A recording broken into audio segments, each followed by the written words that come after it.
Again, hello all, good afternoon. And today's topic will be about business and management. I hate that mistake. I don't really like it's so it shouldn't be big I. Um anyway, so I was saying that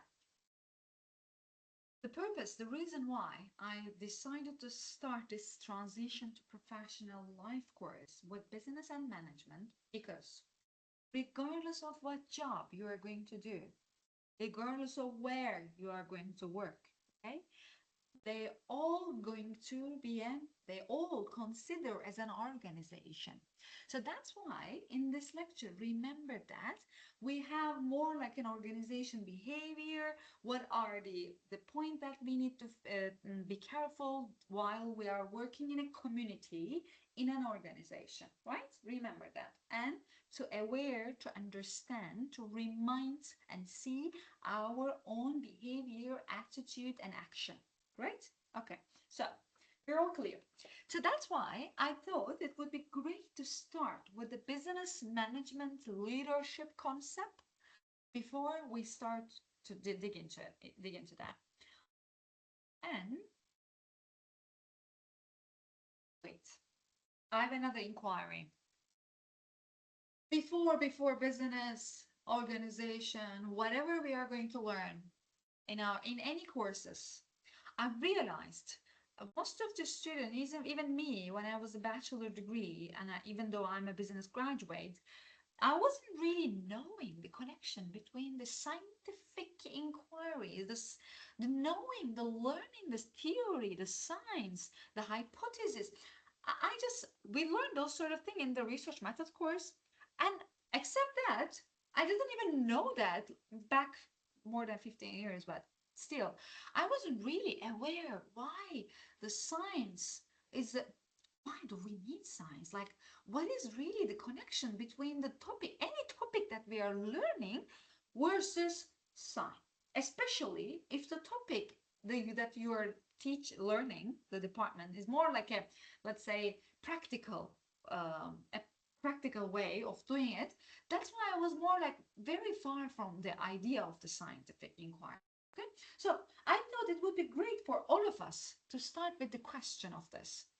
What is science and how do we consider issues to be called as science? Why do we need science besides? Okay, you're going to graduate and you're gonna, let's say you're gonna be leader, you're gonna be CEO, you're gonna be marketer, sales manager from the business perspective, or you're gonna be an engineer, or you're gonna be more like a doctor. I don't know, in doctor definitely you need more, but anyway, so again, the question is why do we need that? And another issue was I've always seen that we were starting anything with having a one problem. Then that was another question in me, like having a problem. What kind of problem do I need to have to talk about the science? Like problem. If it's like what like do you understand what I'm saying? Like when we talking about the problem, like what is that problem? What kind of problem we are talking about? And then I realized while I got deep dive into the scientific thing, anything, basically anything. Okay. And the one more thing I've realized also, the theory, the importance of theory, because it helps us to give reasoning to anything that we want to apply. Any problem that we want to solve, it helps us to provide new perspective, right? It helps to us to provide some reasoning behind of it. Okay, reasoning. So, okay, before coming to that, I want you to. I need to ask this question to you first, and before I start to explain it. Why do you guys? Well, let me ask you this question. Regardless of which department you are in, why?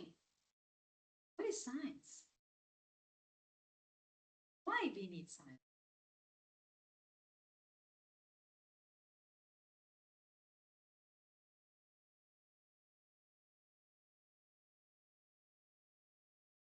Any comment? Can you try? Sure. Hello. Maybe science is some kind of a discipline. Okay. Discipline. Mm-hmm. Let me continue. Let me continue. Let's see what you have in your mind. Mohammed, please go ahead. Ali. Knowledge about the world, Sorry again. Knowledge of about the world, knowledge about the work. You said Mohammed, right? word. Yeah, Word. yeah. Okay. You mean the meaning of the sign is the knowledge, I guess. Yes, knowing everything about the world. Ah, world. Please forgive me. Yeah. Okay. From the microphone, it's really difficult. Aha, knowledge about the world. Okay, Mohammed, thank you. Yeah. Aishat. It helps us understand the world, improve our life, and solve problems through evidence and reason.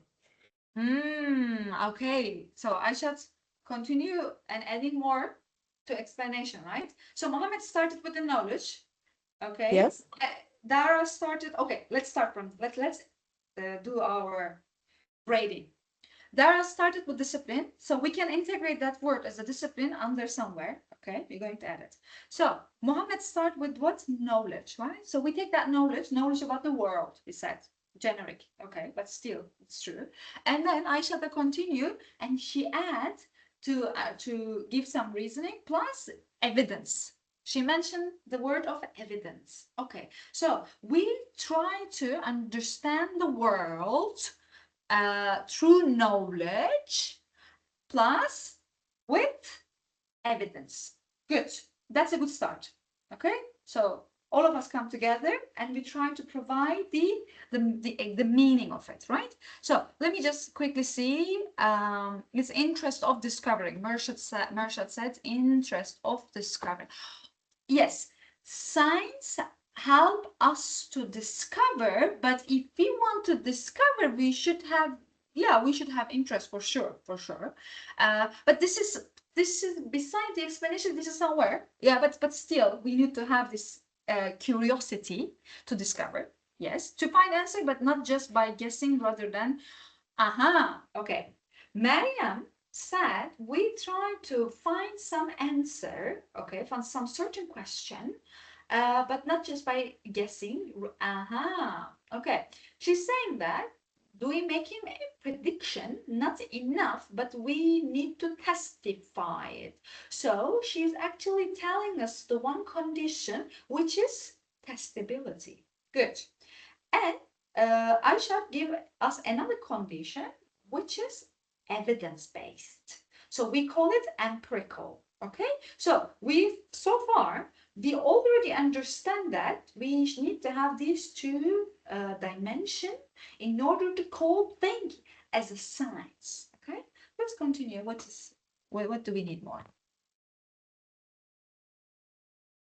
So did I tell you previous week? I think I didn't. Okay, in every and each of my courses, I started giving one of my very tip, let's say, to you about learning.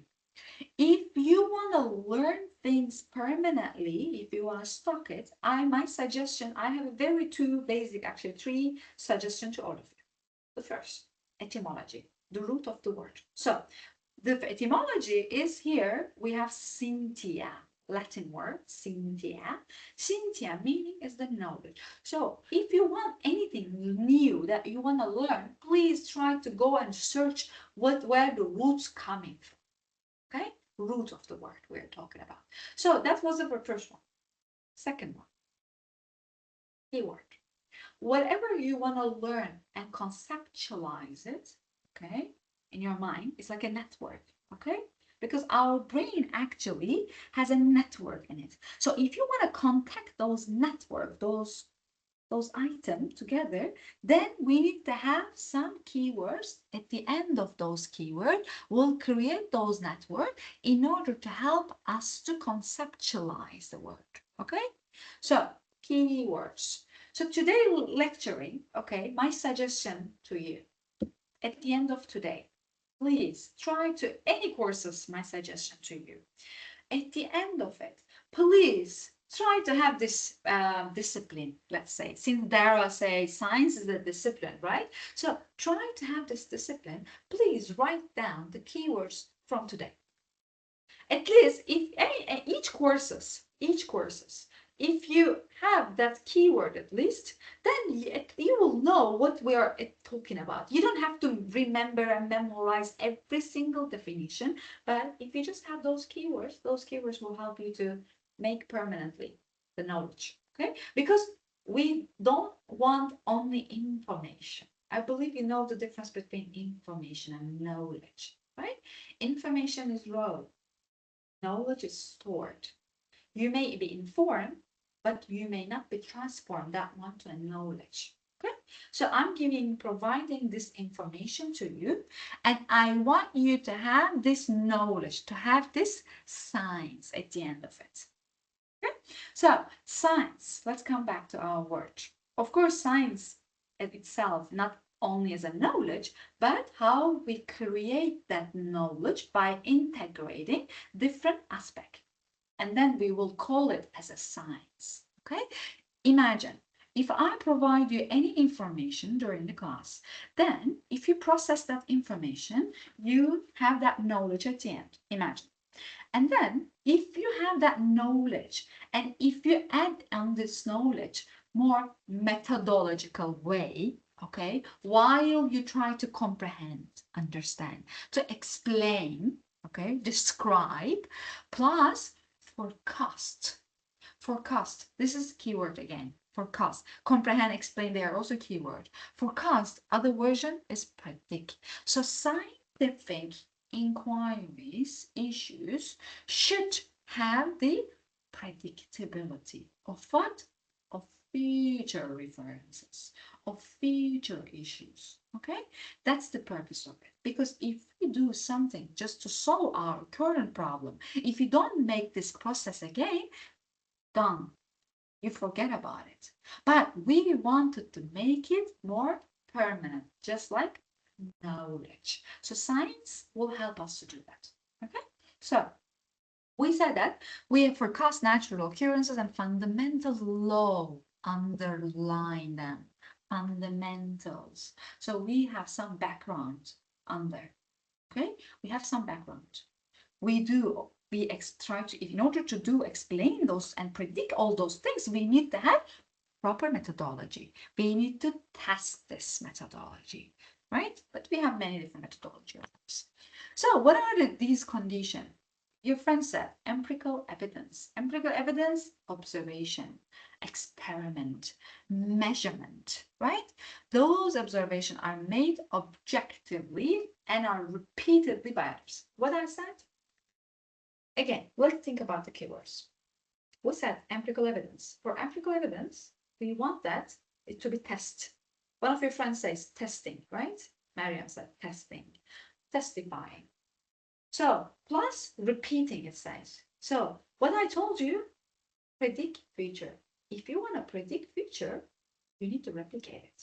So, when you try to apply the similar methodology, similar way to the new approaches, then it's evolving. Because if you don't repeat it, it's not going to evolve it. Or you may say that, okay, I'm going to add maybe the new dimension, then it's going to evolve. Still, I'm talking about the same thing. In order to evolve it, you need to discover more. Okay? And then systematic approach. For a systematic approach, we call it hypothesis. And those hypotheses should be testable explanation or prediction. So, hypothesis. At the beginning of my research, before I'm conducting or do it while I imagine, I'm searching of working on one project, let's say, and I wanted to, and let's say I say the lean approach. That's too much technical. Okay, let's go very easy. I believe, which is a very generic, well-known thing idea, very simply, if you increase the job satisfaction of the employees, vice versa. If you increase the motivation of the employees in your organization, you expect that their work satisfaction will be increased. Clear, right? So you would expect that in normal circumstances. If they're more motivated, they would be more satisfied. But let me explain you this. You may have objection, you may have other thing, you may say, no, it's not really true, we have this condition. But even though this is a very well-known generic hypothesis, we call this hypothesis, because we have some assumption, we have some feature result. While this is my hypothesis, in order to prove that hypothesis, I need to test it. How I'm going to test it? I'm going to go outside, talk with the people who work in the organization, and I'm going to first ask their motivation, and then I'm going to ask their satisfaction, then I'm going to compare it whether it's increasing or not. By the way, here we might have different issue. You may say they are satisfied not because they are motivated, but they might be satisfied just because of other reason. I don't know. But still mostly related with the motivation. Okay. But in this context, I'm talking about.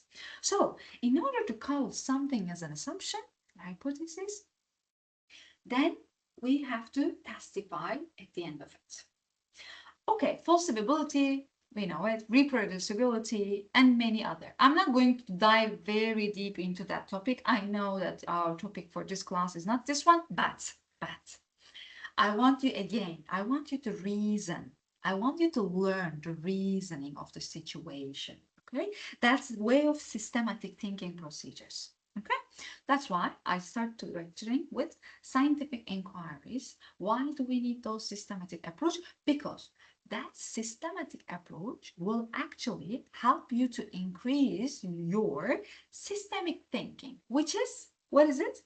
Which is a soft skills, which is a soft skills that employees want from their new job candidates, like new graduate especially. Okay, so that's why we start with that. Okay, theory. Again, I will go this part a bit faster, but actually I want to give example here about the theory. Why do we need theory, and how should we implement our courses or our understanding, let's say, not only the courses, our understanding what the theory is.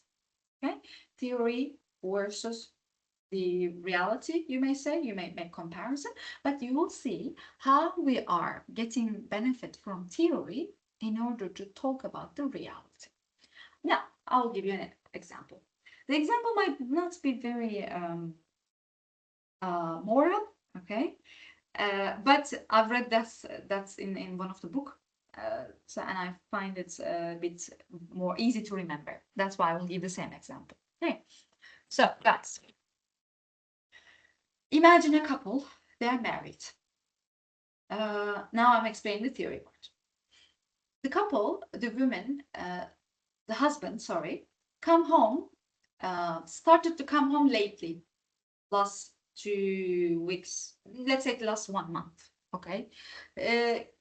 You are waiting him for the dinner, he says he has a appointment, he has a meeting, so he's not able to be on time at home, okay?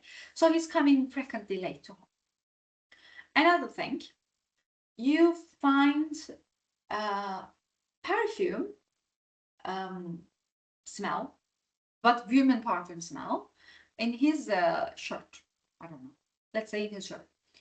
And the other time, and you're not saying anything, you're not asking anything, okay, directly. You're just collecting those data, let's say, okay, without seeing, without hearing. You're just collecting them, okay? Let's say your observation, okay?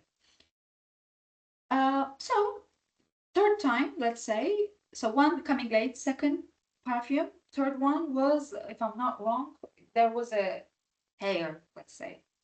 You find hair, women hair again, let's say in his shirt again. Then you started to be very suspicious, okay? And in that case, what would you think? Simple question, I know, but just I want to understand whether you're engaging or not. What would you think? You can talk to him since he's your partner. You should have a conversation, to be honest. I will come to that. Aishata, right? Yeah.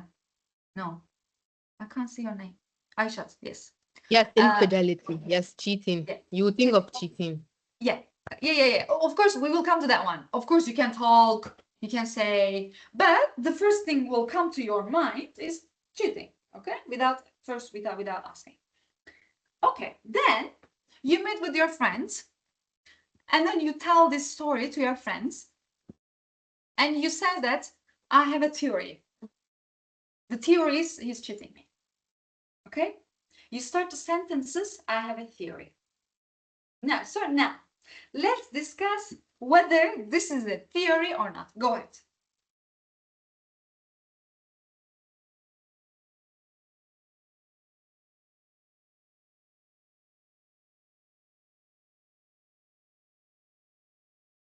Any idea? What was the question? I said that. Let's discuss.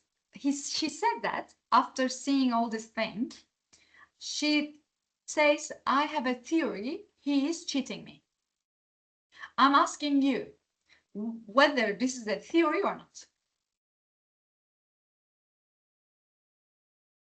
I think it is. Yes, it's a theory.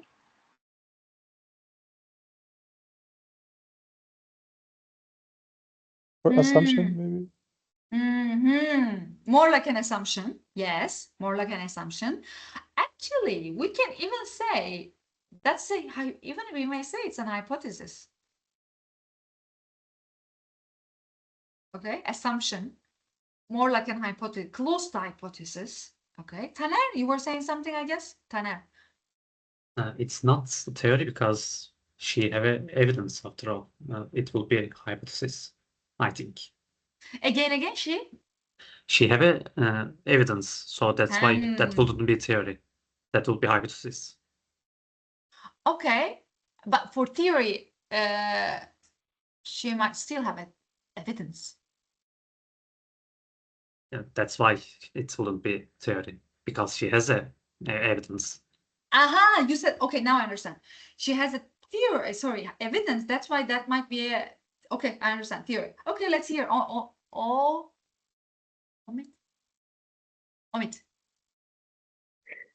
Well, no, it's not a theory because the evidence hasn't been through the rigorous process of being proven. Like Thank you. yes, she does have some evidence, but maybe that perfume is from someone that he hugged. I mean, are we to know that's exactly what happened? Thank you. Yes. Yeah, even though it's that's the answer. Even though you think it's an evidence, but what kind of evidence it is? How did you collect that evidence? What kind of data it is? That's what I'm saying. So we said that, do you remember? Not subjectively. So this is our own subjective evidence that we found it, whatever.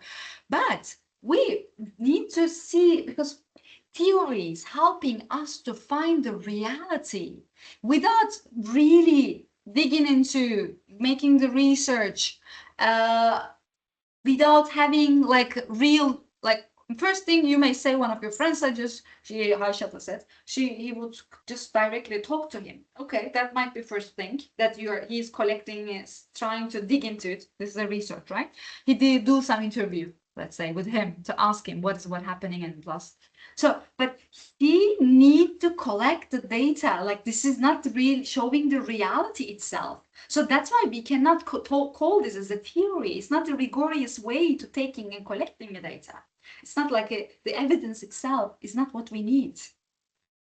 Okay, so that's why I don't know, in your language, for example, any countries that you are from, even in Turkey, they will understand me. We say, I have a theory for that. Like, in generally speaking, during the daily life, I have a theory for that. Like, when we have an idea, when we think that this connects with that one, this has happened because of that.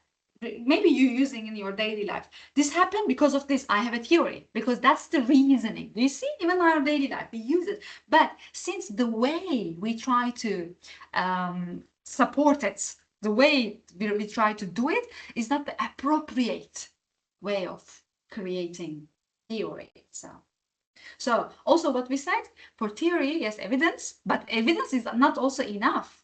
Evidence evolving, testability, falsifiability, predictive power, explanatory. You may say, what is those? Predictive power is like how it is explaining the future issues also, if you want to call something theory. How much is replicable? Can you repeat it? Remember, for the scientific inquiries. So that's why we don't call this as a theory. Okay, so we continue with, now let's come back our own business. Management. So since our purpose in any organization, in any businesses that you are going to work, is more or less is that even though you may not be a manager or a leader, but still, actually we're already managing things, right? But still we need to learn this. Again, I will come from the same way. What was I doing? I will go into the root of the word, etymology. Manager, managing, where it comes from. And what should be done to achieve a determined goal with human societies? How should people mobilize towards the goal? Keyword. You see that? I told you 1, 2, 3, 4, 5, 6, 7, 8, 9, 10, 11, 12. I just told you 12 words that might not be in first hand. It's easy to keep in mind. All the word. But I want to highlight, just look at it. The two things capture my attention. The first thing, goal. Common goal. Or towards goal. Right? To achieve something. So what is the connection? Manager, achieving goal? Why? Like how? You see? So I try to tell you to how to approach any concept while we try to understand it. Okay, so manager, what is the connection between manager of achieving goals? But first, before going to that, I will just give you very brief history. I'm not going to give you so many historical things in this class, even though it's very valuable, but I'll just go very generic again about the history part. First, the administration started and the military, especially the book of Sun Tzu, it was about more these strategies. So it was more strategy actually, strategy book. It's the strategies in the war. If you are curious, you may read Sun Tzu. So before business management, the concept of management was formed in human history as family management, religious management, commercial. So, okay, again, many words. Commercial, family. So the management, before coming into the scientific era, we have been using it for centuries, because since we have two people come together that create the organization, okay? If there is, even by yourself, by the way, you may need to manage your own issues, right? Your own financial issues, your own, like, religious management, it says, for example, the family management, it says. But generally, management concept is more related with when people come together, generally become an organization, and then you started to manage things, because it becomes more complicated when you are alone. It's much easier, of course. So it has been started very early. The concept business management began to emerge gradually, especially after Industrial Revolution, because they realized management should be a discipline, especially after Industrial Revolution, of course. Especially the mass production, when it comes, when many people started to work together in the same factory, then they actually realized how difficult it is. And around 1960s, business management became the scientific record. And the Theory of Jungle is the first book on 1960. So actually, why I'm showing you that is a scientific era. It's comparison to the religious management, family management is actually very new, but just like a 100 years thing. Not even, actually. Okay, now we see management. Now I told you, let's go to the root of the word. What is management? The word, etymologically, again, coming from Latin, it's called manus. Mano, and if you anybody study Italian or French or so mano, you may have heard it. Manos is mean hands. Okay? Mean handle, and that manage with the hands actually. Okay, but manos mean hands. Okay, but the idea here to say is handle. So trying to achieve things hands on job from the managerial perspective. Okay, as a word, hands on the job. Okay, hands. We try to manage things with the hands, and we need more hands to manage. And how does a manager do? Of course, managing, directing people. It is the job of managing people. You may say a lot of things. Okay, it's easy to understand.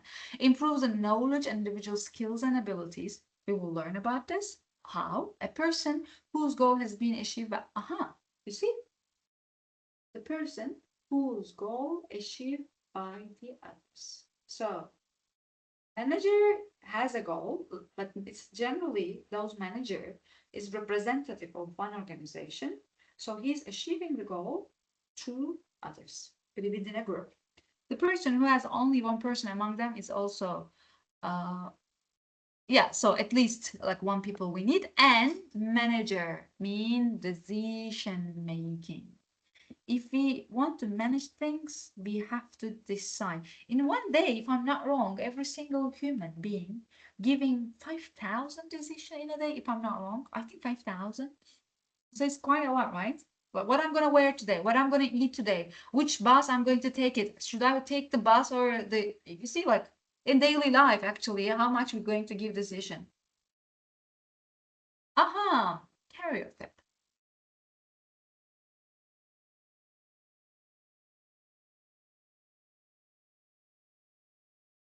I don't want to read by myself, okay? So, I give you 2-3 minutes. Please, this is a career tips from one of the book. It is nice to discuss this because those example might not really be applicable to your culture where you belong to. That's why in this course, I will try to give you for those sort of tips which exist. And then, but I also want not keep it as like a rule. I wanted to criticize it with you. Okay? I want to hear your voice. So could you please, I give you like a 5 to 3 minutes, let's say, have a look at it. Just read the career tips. Would you agree? Which one you would do? Which one you wouldn't do? Okay? 5 minutes.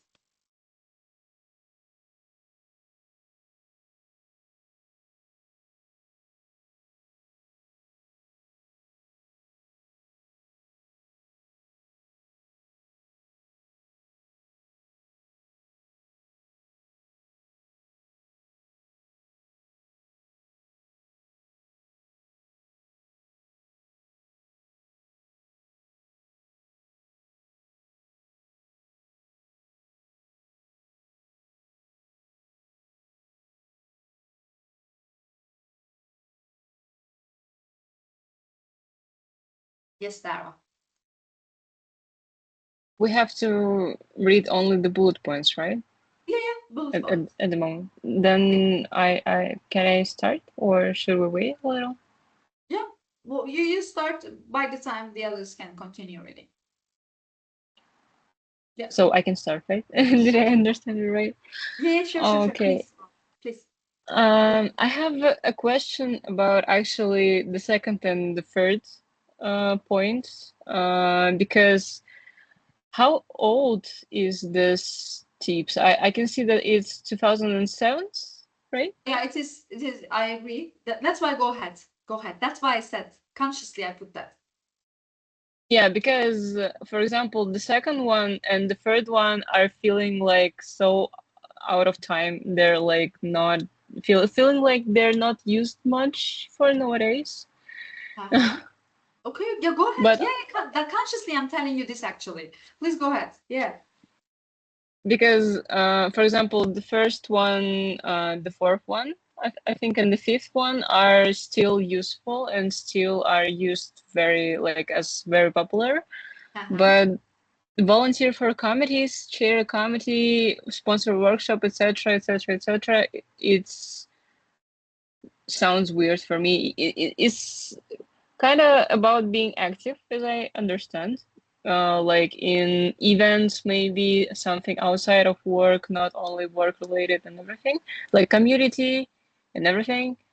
But still, sounds weird. And get your post printed is something about like being noticed. Like maybe we can think about socials for today.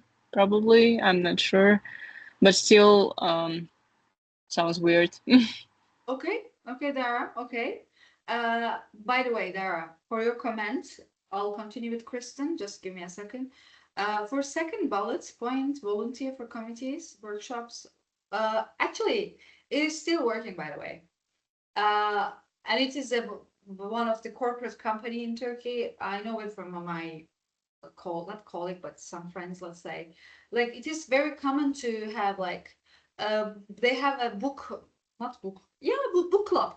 Yeah, they have a book club in there because those sort of things they consciously they want to handle, they want to continue doing those things because they want to create synergy in the company. They want their employees to engage and they feel more like home or feel more like sharing ideas. Plus, they want working place as a new learning platform. That's actually transformation. Okay, we all know familiar about now how education system need to be transformed. And maybe I mentioned you before. Currently, I'm taking this course for the top transferring the education. So actually, that's become a also from now not university wise, but from a company wise, companies now willing to create in academy in their own sources, and they are doing it. They want to like you may be found like this week is a social club week, I guess, at uni, right? So this is quite common, right? You go there, you meet with people, you get network, you apply for job after that. I don't know, but for company, it's still valid. Kristen, go ahead. So I kind of agree with most of them. I think it does depend on what course you're taking. For me, I'm actually in medicine, so I'm studying medicine. So I don't agree with being recognized by your bosses because in medicine, it's not about getting recognized. It's about, I guess, showing initiative and leadership in patient care and teamwork. For volunteering, it is important for us because we can join like health programs, medical organizations, and stuff like that. And then the rest of the bullet points I do agree with because we can get our thoughts printed, we can publish journals, we can use thoughtful gestures to our mentors, the nurses, patients, whatever. And yeah. Thank you very much, Kristen. It is very nice to hear different backgrounds, different area, and also because, for example, this book is mainly for the business. It is from business book, by the way, for business people, okay, who working in the, let's say, like sales, finance, HR, like for those especially, this is somehow still important. But there are some points that I will make my comment as well, but it might really differ also, especially from the culture. But let me hear more, then I will make comment. Yeah, yes, Omid, please go ahead. Can I give a counterpoint to the last comment? Please. Well, actually, I think for like I'm also in physiotherapy. I'm also in a health sector. So for me, I'm thinking yes, we don't really need to be recognized by our bosses, but I think we should be recognized by patients because that they are the ones that come to us. So us being recognized by them will give us more job, and of course, it's gonna put us in a better position to help the people that we want to help. And also, I think to all of these things, we should gauge first the company or the hospital or wherever we are working. Like, yes, some places have the culture of speak up and be in people's eyes, but In other places, if you do that, you're gonna be fired. So I don't know. Maybe that should be a point in it. Like, first of all, get to know your company and your boss, and then do all of these things. I think it wasn't the first point actually. Yeah, the history of the company. I think it was actually the first point actually. Yeah, get to know the history of the company. Thank you very much. Thank you. Because just a minute. I'm taking nutrition, and I also Rita say the similar approach from the nutrition department. So for some, why I said the culture, also the last week we had a talk with that. Let me hear more. I want to hear yours more than mine. Aishat. Okay, so the point they made about not having to be recognized by your boss, I kind of disagree with that, because if you're good at what you do, you will be recognized by everybody. You might not be doing it intentionally, but you will. If your boss is a good person and you as a person, you're doing the good job, you will be recognized by your bosses. It's as simple as that. Okay, wait. For especially exactly the same comment we had the discussion previously, Aishat. Which department are you? I am an industrial designer. Okay, industrial designer. The comment was like this also the previously. For some job, somehow, it is very visible. What are you doing? Okay, whatever you're doing, it is because of nature of the work itself. It tells you it, and it shows you clearly what you are doing it. But there are some jobs that you are behind the curtain, and many of you are on the same curtain, and it's not that easy to distinguish yourself. Okay, because most of you doing the same job behind the curtain, and even though you're doing great, more, let's say, even more than the others sometimes, but if you're doing, that's why I'm saying this book is from the business, and for the businesses, we do have this sort of thing. Like, if you're doing something great, don't be ashamed, or don't hide. It's not like showing off, but if you're doing something, maybe it's not like showing, hey, I'm doing this, but try to show it like in a different way. Let me just give you a very quick example. From last week, one of my students from logistic management department, he graduated, and he sent me an email. He said, I have this issue in my company, and I want to get your suggestion because I want to improve these procedures. Okay, very good thought. Because I asked him, what you gonna do after that? He said, I will make a presentation, even though this is not his job responsibility. He said that I want to improve the processes because I believe there is a solution for that. We can make it better. So I want to learn by myself, he said. I'm going to get the classes by myself, and then I'm going to propose this idea to my company. Okay, so this is, for example, might be one of the way to do that. Okay. What else? Yes, somebody was saying something. No, okay. Rita, but I've heard from websites that the dietitians are starting to be forced to move by being recognized because they have started to put us under doctors' orders by bringing the patient to us instead of them coming to us first for a solution, even if the situation is caused by malnutrition, for example. Rita said, any comments to Rita? Any explanation, especially from the peers that you have a similar background?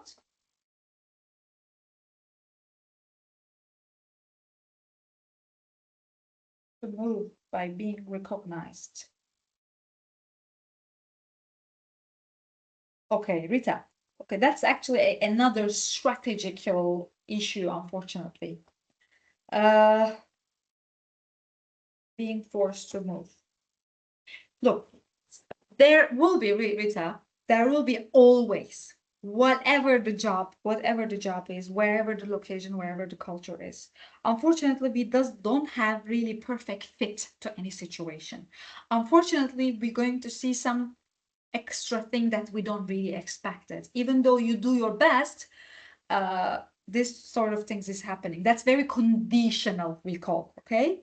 I have my own dietitian without a doctor. There's a company called Feast Chef, and they bring food on a daily basis according to your goals. Okay, dietitian without a doctor. There's a company called Widget. So that's for example, currently that's becoming another. I think I also started to hear what Mohammed said. That become a new way of service, like a niche service, self-customization. So doing business is really changing. Okay, depends on the, as Omid say, that's actually very important. First of all, you need to know, because we will talk about this in culture topic. Okay, so we will start with the national culture. We continue with the organization culture. We continue with the even the departmental one. So depends on what culture are you living in. You need to take care of it. What kind of organization that you are working in. For example, when I give the example of my student, okay, he can do that because his culture is, his organization culture is open for new ideas. Okay, open for fresh new blood. But some other very hierarchical organization, they may not give you that opportunity to speak up, to represent yourself, especially when you are that much early career. Okay, so that's why first, yes, I agree. We need to understand what kind of organization we are working in. Then we may do all these tips. And Kristen say, I think it's maybe because patients often go to general practitioner first, and then when they find that the situation is more likely to be solved by nutritions, then they get referring to them after. Okay, because I can understand that what I'm commenting on is something that's been out recently. Okay, yeah. I by the way, I understand both of you what you're saying, claiming. Yeah, Rita, that's what I'm saying. It is really like a somehow like maybe I believe also it is because it's not really my area that I don't want to make a wrong comment, but whatever this sort of is happening, sometimes it is happening, you know, even though you don't expect that. And last thing about this showing yourself, maybe since it's a cultural issue, there is a syndrome, puppy head syndrome. Maybe you know it. Your generation might be knowing more than me.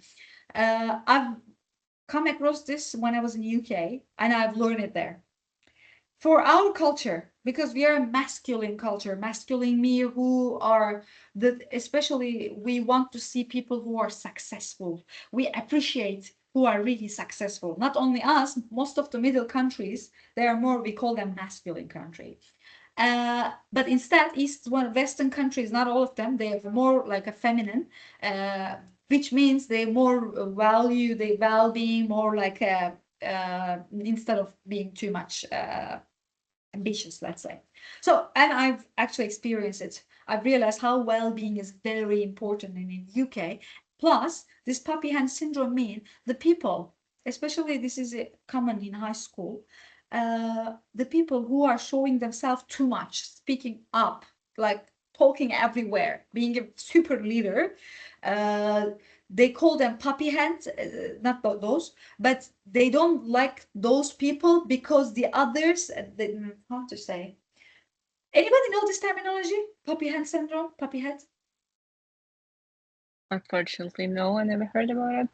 Okay, yeah, okay. Also for me was a new, I heard that new, especially new generation, like now in high school, who are now in high school, right? In UK, plus in Australia, it's happening now. The students are more like prone to hide themselves instead of showing up. Okay, because they believe for the one who is showing themselves too much, and it's actually being not really, it's not really accepted as a good thing, let's say. So I'm trying to tell you how the generation is also changing, because we, especially Y generation, we taught us to be more ambitious, competitive, since we are living in a capitalist world, sorry. So we are more like taught to be showing off, not showing off, but showing yourself if you're doing great, okay? So maybe again and again, we should find a balance. Looking at our current circumstances, what kind of company I'm working in. Dara, you saying something? Yes, I'd like to ask, is it somehow related maybe to Asian countries also because of the cultural thing that like you're Good point. giving some Good point. uncomfortable feeling to others. You're not thinking about others. Like you're trying too much, maybe, because I heard from kids nowadays that trying too much is cringe or stuff like this, for Good point. example. Yeah, it is. Yes, it is related with that as well.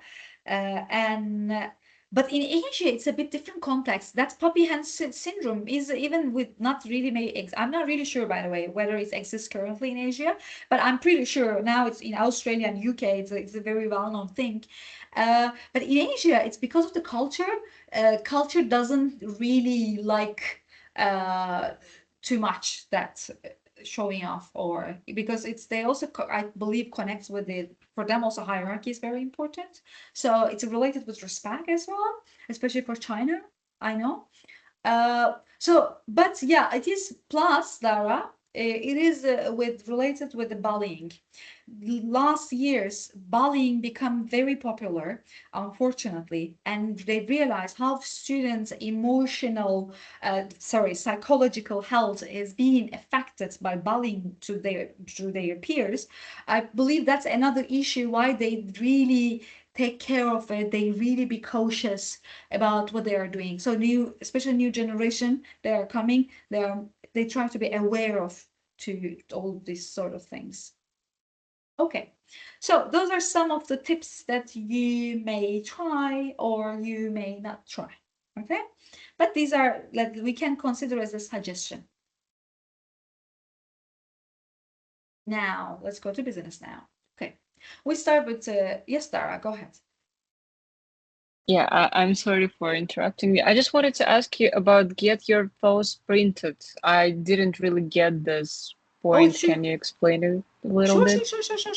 Of course. I thought I'd maybe speak too much about this. That's why I think I pass it very fast. Contribute quality, like your friend said, actually, newsletter, association, professional journal, distribute companies to your manager.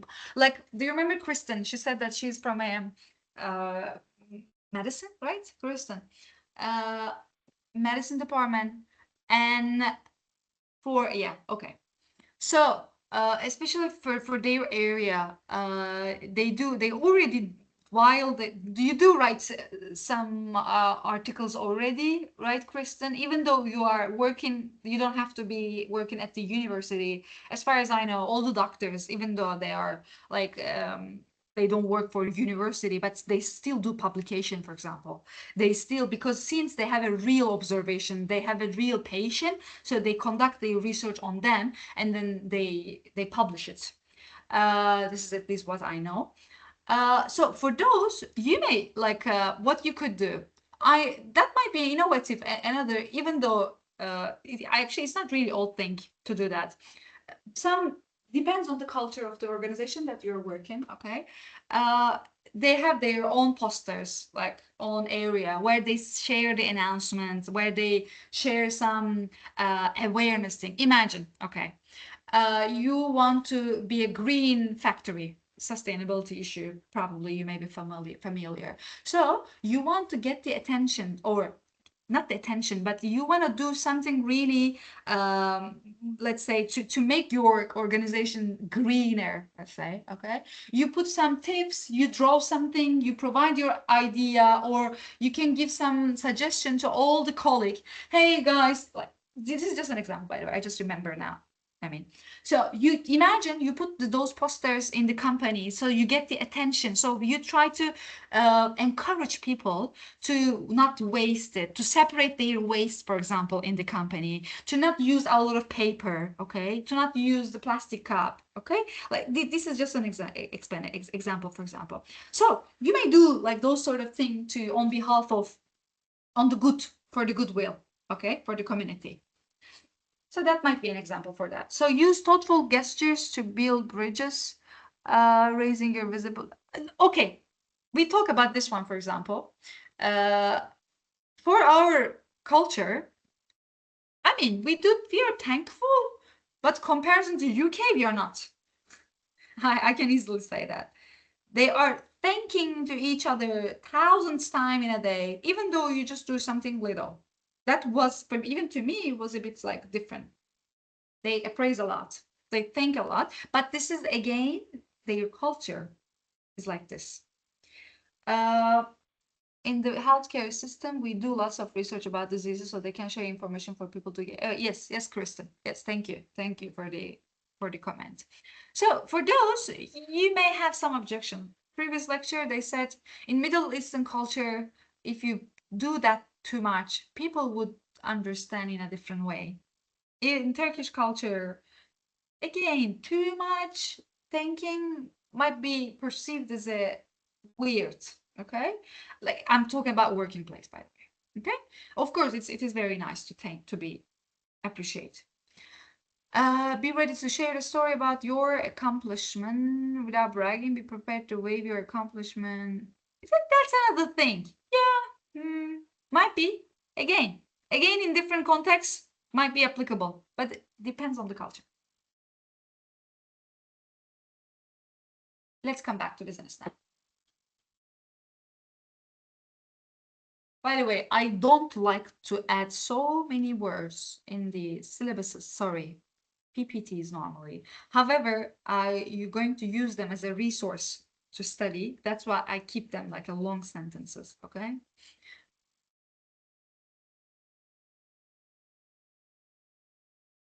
So let's go back to business now. Within the framework economics. So under the economic discipline, how does business explain? For economics discipline, business is explained with the 4 function of production factors. When you bring all these 4 factors together, then that consists of a business. What are those? Natural resources, labor, capital, and entrepreneur. Simply, if you have, imagine you will going to be a textile company, not fabric, the other one, factory. Imagine you have the fabric, okay, for the shirt. Let's imagine you're producing shirt. So you have the fabric. This is a natural or raw material, by the way. It doesn't have to be natural resources. It can be raw materials too. So raw material you have worker who going to do that. And then of course you need at the beginning money to invest, plus entrepreneur as you. You are the one who is the entrepreneur, who is initiating. The organization established by the entrepreneur with 3 factors brought together is a business. So when you bring all these items together, we call it business. And for business, we need some other thing. So you're not a charity. If you call yourself as a business, then you have to add value, or you need to make a profit. Okay, not only value, make a profit. So that's your one of main purpose for the business I'm talking about. So the businesses are social created that can adapt to environment. So it is just like human, they are a social creature. They must be dynamic, not static. Okay, they dynamic mean they must transform, they must evolve. Okay, and they should produce good or service, regardless of you producing shirt or you're giving service like I do now, teaching, okay? Teaching service. It is aims to produce economic goods, make a profit. I already said that. So now, who is a manager? I will give you an example. You can read it, but I will summarize it now. Imagine you are going to, that's not sure, I will explain. Listen to me now. Imagine, in Turkey we have a very little corner shop almost in every street, right? Imagine I'm an entrepreneur and I want to open buffet, corner buffet. I open it and I do my sales. I'm purchasing the product that I'm going to sell. I'm the only one who is selling. And I am managing all my financial issue. I'm doing my all counting. I'm writing down how much I sell today. So I pay my debt. So whatever I'm doing in my little buffet, it's by myself. So this is considered as I am considered as an entrepreneur, right? Because I initiated the work. The question here is, by the way, this is an enterprise. Yeah, it is an enterprise. It sells products, goods. My question here, am I a manager?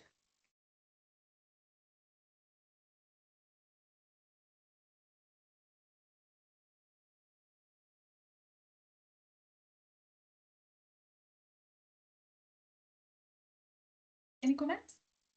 Didn't we need other people to manage in order to be a manager?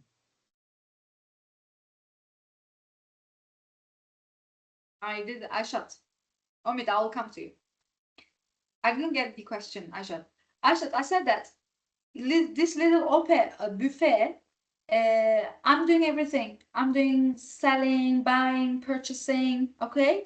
I'm working there, but I'm an entrepreneur. I'm also own it, okay? Owner. Am I a manager? Yes, because you're still managing, right? Okay, let's do that. Now, I will ask you a question. I want you to raise your hand or not raise your hand. How many of you believe this guy is a manager? You can raise your hand if you believe this guy is a manager.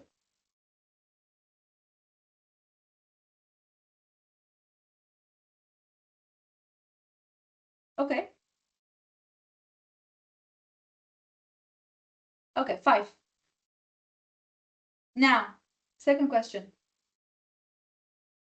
I think yes, you are both the owner and the manager.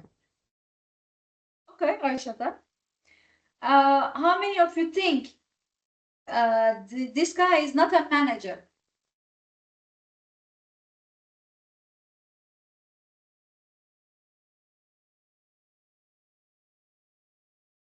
İlayda, Ragıp, Muhammed, Ahora, Omid, Muhammad, Rita, Kristen, Aisha, Ali, Rita. Okay, 11. 5 versus 11. Democracy win. He's not a manager. No, he's not. Yes, as Omid said, what we discussed.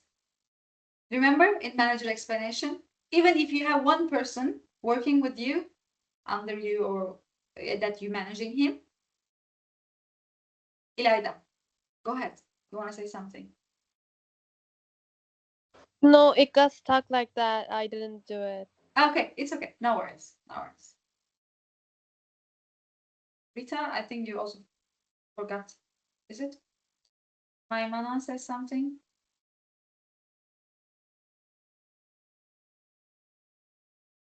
Sure. Yes, Maimana. The point here is, even though the word itself is managing, even though logically saying, when you approach that, you say, this guy manage everything. Why he doesn't continue as a manager? Because that's the terminology concept. It is accepted like this. You can be an entrepreneur. You can do your own job. But again, for manager as a concept, it's coming from that one. At least you need one person to consider as a manager. So in that case, you're only an entrepreneur, not a manager. If you have one person, which guy is doing that one, then you consider as a manager.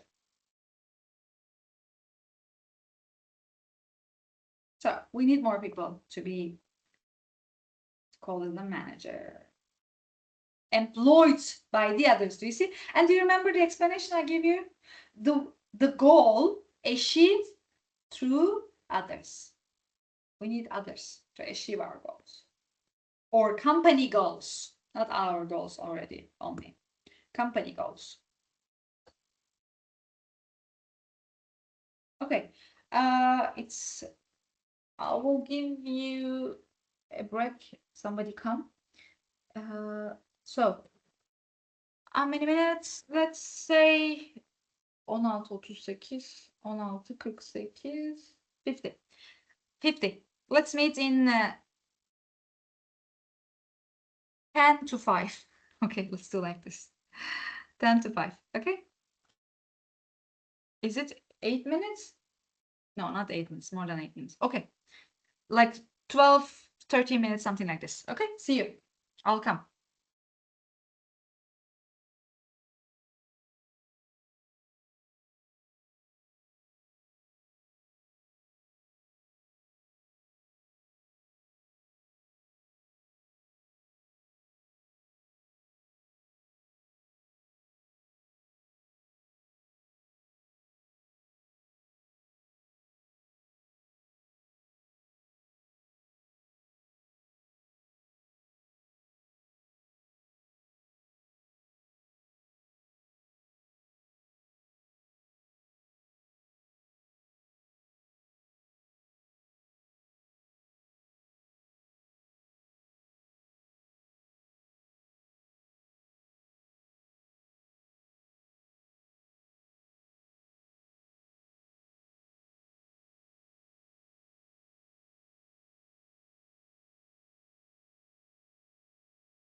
Hello again. Okay, now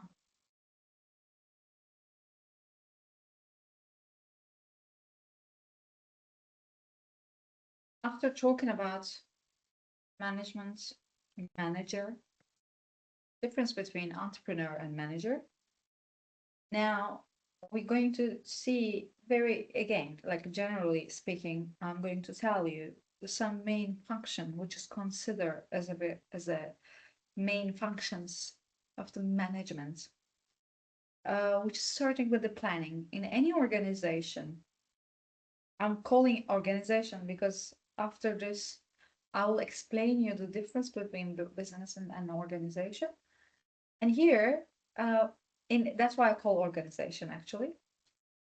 For the management, we first start with the planning, whatever it is. What is of the thinking about process of choosing the goals, action, mission, vision, strategies, which one to take the action, when to take the action.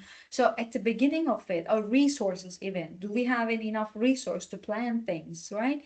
So resources mean here not only monetary wise, but also the human, like labor. Do we have enough labor, for example, to handle this work? So for example, BAU, our new building, as you know, it's now recently we are launching a new business here. Sorry, sorry, building. We are building here.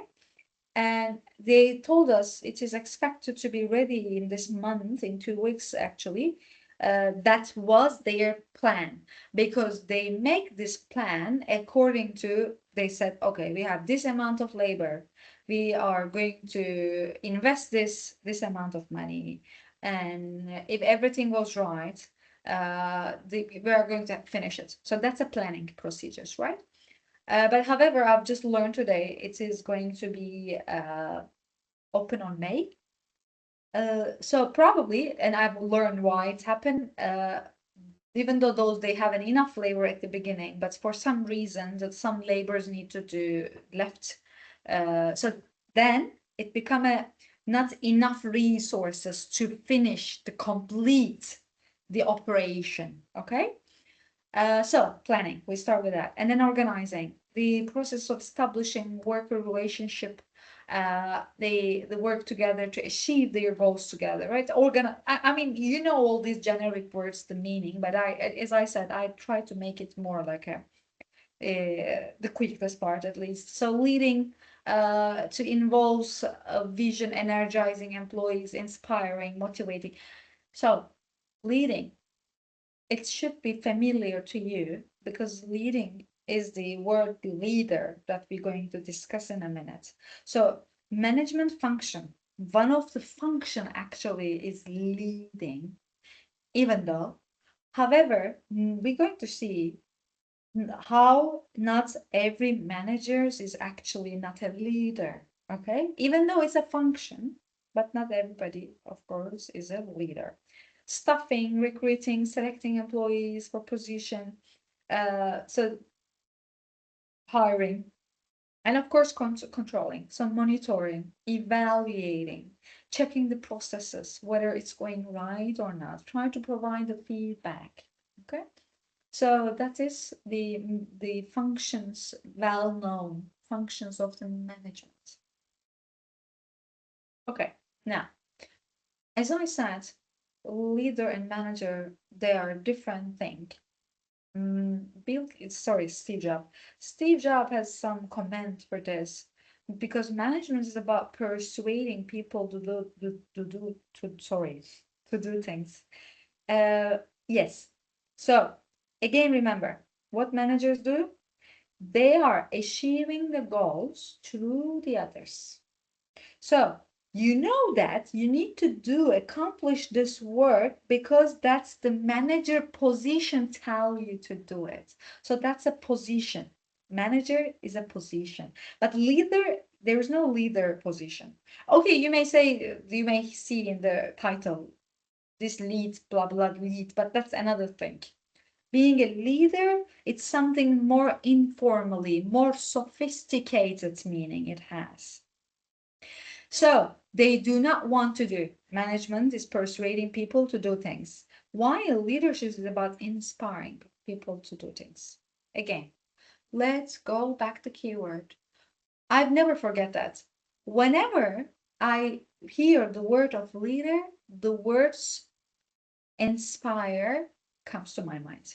I want you to associate inspiring plus enthusiasm with the word of leadership. That's the sort of the differences between manager and leader. You follow your manager, as I said, because of this is he manages by position. However, leader lead by influence. Sometimes in some organization, people are, even though maybe you had that feeling, I don't know if you had any experience that, in you don't really feel like that's a manager, that's a coach. Okay, that's the difference. Leader make you feel like he or she is a coaching you instead of managing you, instead of directing, instead of giving you tasks to accomplish. So leader is somehow is coaching you. Leader develop you. Leader makes an adding value on you. For example, for manager, you know that your job is to answering the email. Imagine your job is just answering an email. I don't know what, okay? Any job. But when it's come to normally, you don't have any other thing to do that, right? Because that's your job.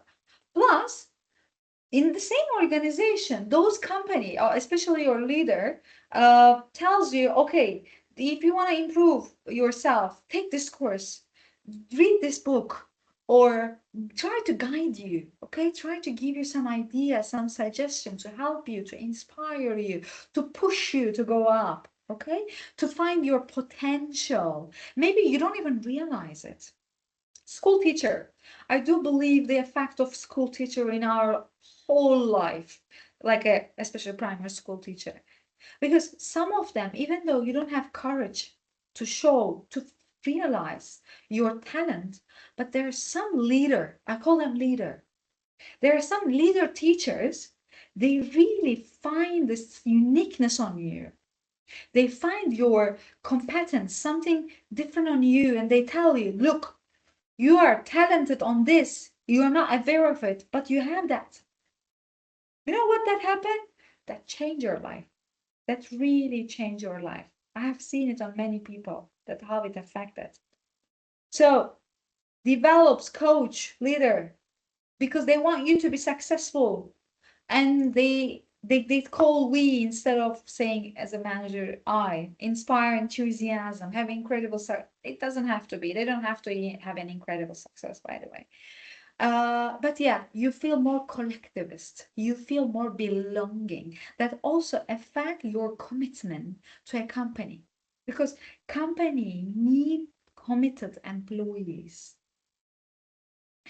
And on the instead of manager, it's focused, it doesn't necessarily focuses on your weaknesses, but let's say they might be more harsh. They might be just directly telling you what you're doing wrong, or because there also depends on the authority. They might not be really thinking about it. Okay, so that might be option. The question might be here: is a person at the same time be a manager and leader? Is Dara? So do I understand it right that the leader is the chosen one by followers, by people, and the manager is a position, basically, You can that is say, given by authority? yeah, yes. You may say that. You may say that. Yeah. So, in my opinion, it can be the same person. Just the person who has the position can become a leader after that. So Exactly. why not? Exactly. That's the idea, actually. That's exactly the idea of it. We want managers to be leader. Okay. to increase job motivation, remember, to increase job satisfaction, to increase your abilities, your skills, right? So yeah, it is the manager at the same time be a leader. Now, organization. What is difference between organization and business? What organization, let's say?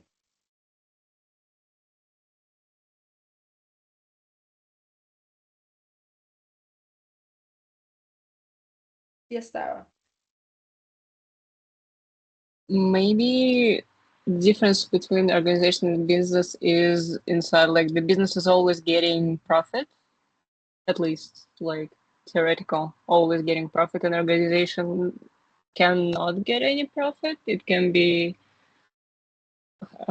I forgot the name for it. I understand. Yeah, like the good NGOs, for things example. to do are yeah, this one. Okay. Yes. Aishat? Yes, like she said, they don't have to have like a profit. Yeah. For organizations and businesses, they do, their main goal is profit oriented. So yeah. Okay. Okay. Yes. Another question. Are the businesses are at the same time organization, can be considered as an organization or not?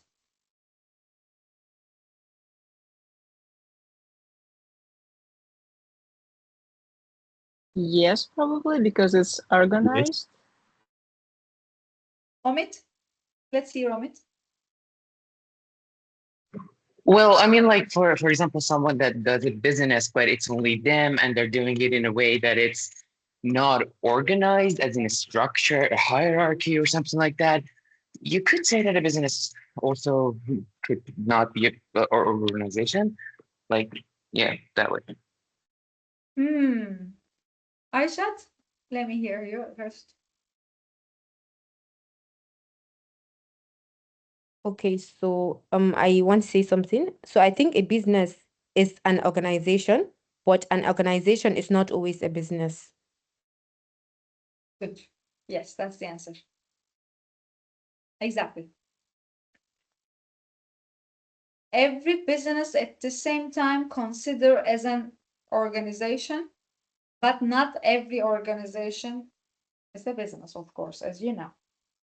So in that case, business, if this circle, organization will cover the businesses, so it become a bigger circle.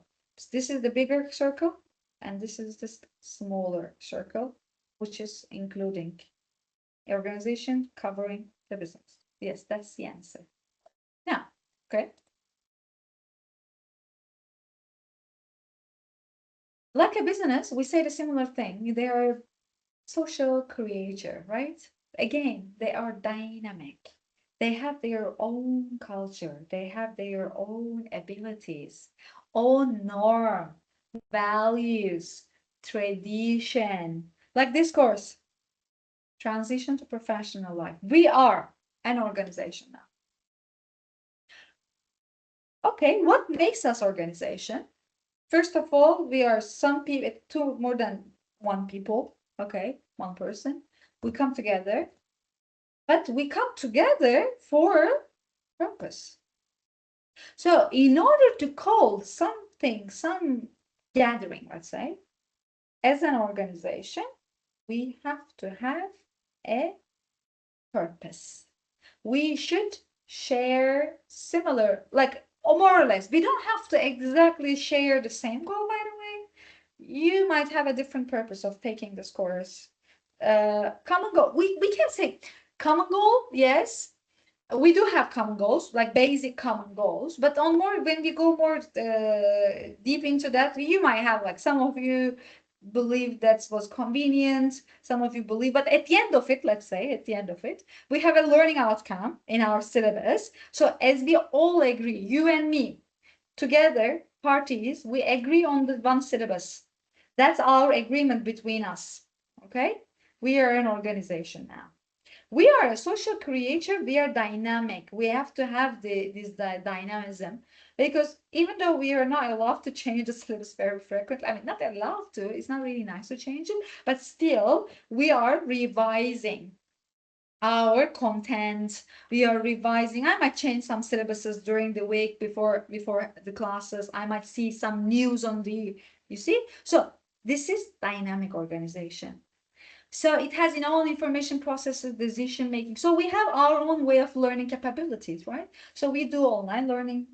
Okay. We try to add some learning blended way, like a podcast or TED Talks that we're going to see today. Self-assessment we have as a learning activity. We're going to have presentation. Do you see? We have all these learning capabilities, and their structure and negotiation take place industrial exists in every sense. Where take place. Yeah, okay, we have some, of course, some relationship, like not in industrial. It doesn't have to be, by the way, because in this context, organization are, as Dara said, for example, it's also NGOs. Okay? It doesn't have to be industrial setting. It might have a different purpose. It's an organic structure. It's evolving. Its creativity realize their dreams. Exactly. This is an organization I call because I want you to realize your dream. I want you to aware of your self identity. Okay. So our main purpose of this class is creating the awareness. There are units that increase the welfare of the society or new product, service, tech. It might be, it might be any of those. Entrepreneurs can realize their dream. Yeah, you might, and each of you might be a different entrepreneur. Then you may create your dreams as well. So, okay, this is more or less, I think we all understand what the organization does. So, reason for existence. Certain goals only be achieved by more than one person and as a group. So that's the idea of organization. If I be here alone, if I want to create awareness to whom I'm going to teach, for example, how I'm going to achieve my goal, at least I need one of you here to be an organization. Okay, we have a video now. Now, guys, let me make one announcement. For any TED Talk, any video that I'm going to make you watch during the classroom, I want you to take notes, whether on computer or phone, doesn't matter. I want you to write down the keywords. At the end of it, we're going to discuss our keywords. We're going to share the keywords, and I'm going to take notes. Okay? So let's watch it now.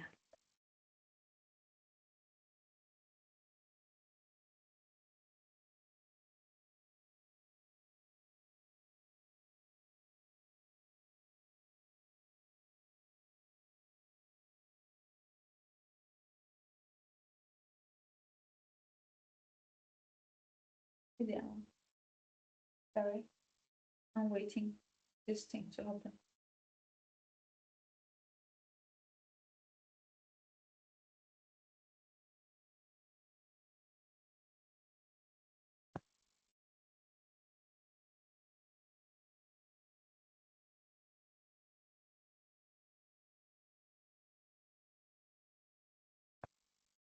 Now I will show you my screen, and the only apologies first, I'll show you. Please I will ask you whether you listen here properly. Then I'm not going to come back here and to see your comments. Okay, so apologies for that. Just record it, what you're gonna say it.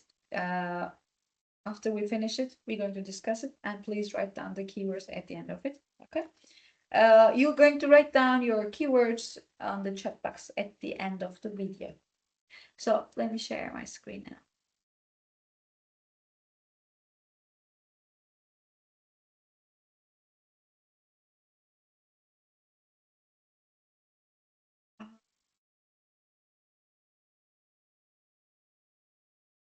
Okay, seçiyor ekran.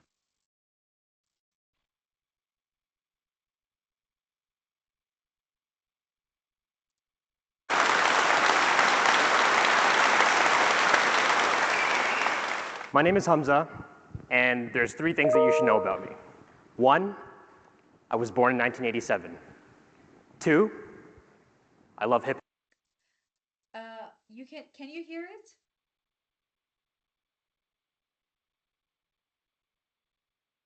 I can't see. Can you talk? Yes, Yes, yes, we we can can. hear it. Good, thank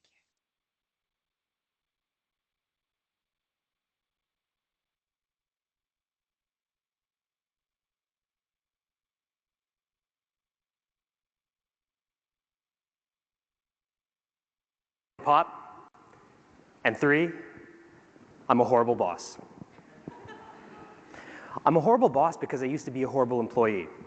Aside from my time in the Canadian Armed Forces, I've never completely cooperated with the rules of my traditional workplaces. The Monday to Friday, 9 to 5 grind just isn't for me. I'll never forget the last time that I was called out for being late at work. It was very early in my career, and I remember showing up one morning at 9:15 a.m., casually strolled in only to find my boss standing beside my desk, arms crossed, tapping his watch in disapproval. Hamza, this is unacceptable. I can't remember the last time you were here before 9.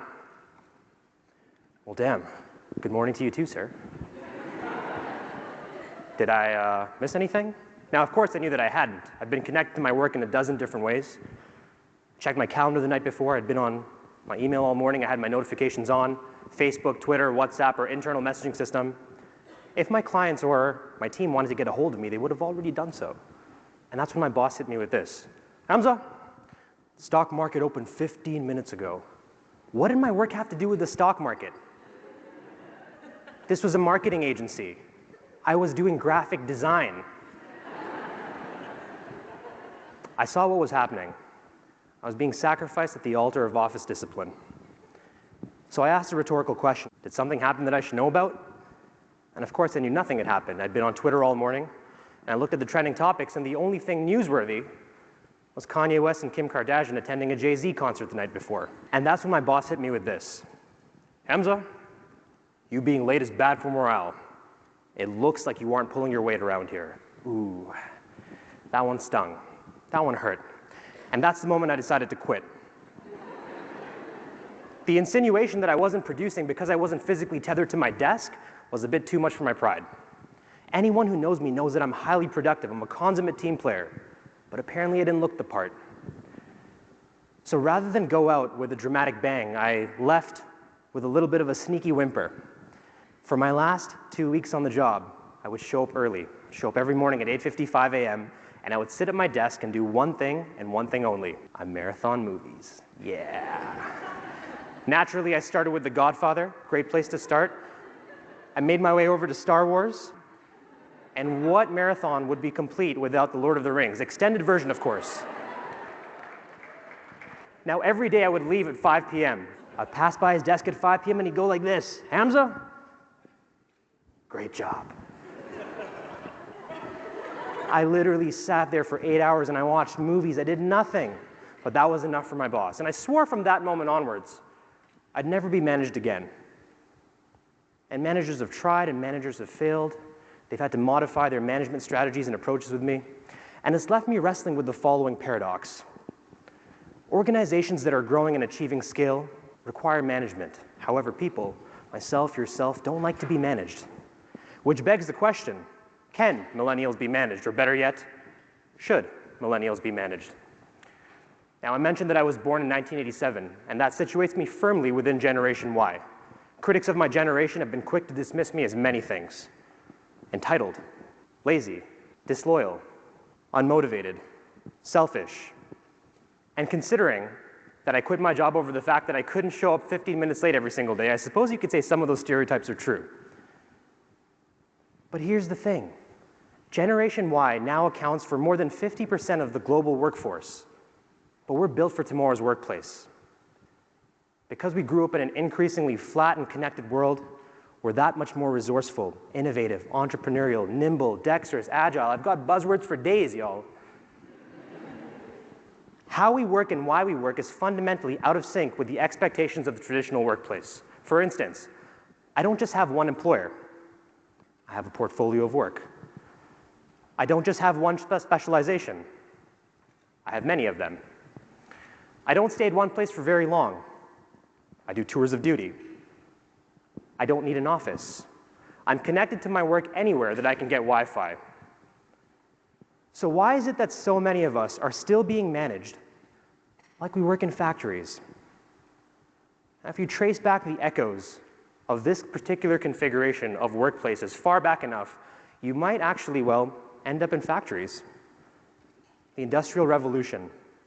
This time in our history saw organizations achieving scale. In order to manage this growth, we had to elect, well, managers.